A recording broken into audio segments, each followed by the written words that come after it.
اب بڑی سخت آیت آ رہی ہے قرآن حکیم کی، اس ایک آیت پہ گھنٹوں بولا جا سکتا ہے. افرائیت من اتخذ الہہ ہوا، اے نبی صلی اللہ علیہ وآلہ وسلم بھلا تم نے اس شخص کو دیکھا جس نے اپنی خواہش نفس کو اپنا خدا بنا لیا.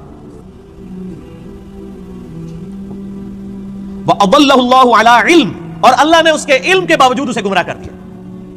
وَخَتَمَ عَلَىٰ سَمْعِهِ وَقَلْبِهِ، اور اللہ نے اس کے کانوں پر، اس کے دل پر مہر لگا دی ہے. وَجَعَلَ عَلَىٰ بَصَرِهِ، اور اس کی آنکھوں پر غشاوہ پردہ ڈال دیا ہے.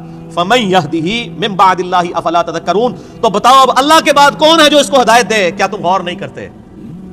جس کو اللہ گمراہ کر دے. من يهده الله فلا مضل له، جسے اللہ ہدایت دے اسے گمراہ نہیں کر سکتا. ومن يضلل فلا هادي له، اور جسے اللہ گمراہ کر دے اسے کوئی ہدایت نہیں دے سکتا. تو اللہ تعالیٰ فرما رہا ہے کہ ایسا شخص جو اپنی خواہش نفس کی پیروی کرتا ہے تو اگرچہ اس کے پاس علم بھی ہوتا ہے پھر بھی وہ بہرا، اندھا اور گونگا ہو جاتا ہے، حق بات قبول نہیں کرتا، کیونکہ اللہ اسے گمراہ رہنے دیتا ہے کہ اس کے پاس علم تھا، اس کے باوجود اس نے اس علم کا فائدہ نہیں اٹھایا.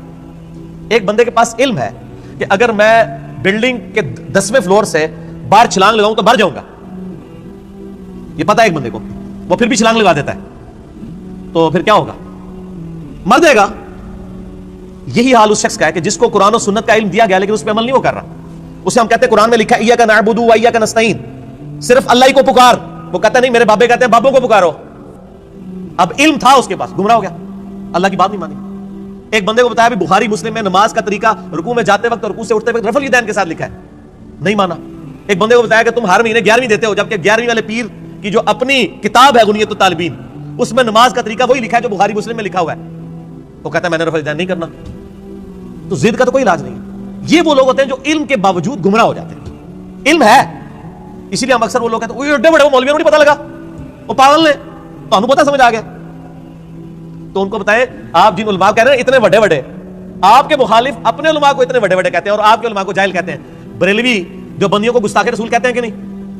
تو کیا دیوبندیوں کے علماء علماء نہیں ہیں؟ اور دیوبندی بریلویوں کے علماء کو مشرک کہتے ہیں کہ نہیں؟ تو کیا بریلویوں کے علماء علماء نہیں ہیں؟ سنی شیعہ کے علماء کو، شیعہ سنیوں کے علماء کو، اہل حدیث ان کو، یہ سارے اہل حدیث کو گمراہ کہتے ہیں کہ نہیں؟ ہم کہتے ہیں شاید ساری صحیح کہہ رہے ہو، لگ ایسا ہی رہا ہے کہ آپ اپنے آپ کو کتاب و سنت کے سامنے پیش کرنے کے لیے تیار ہی نہیں ہو.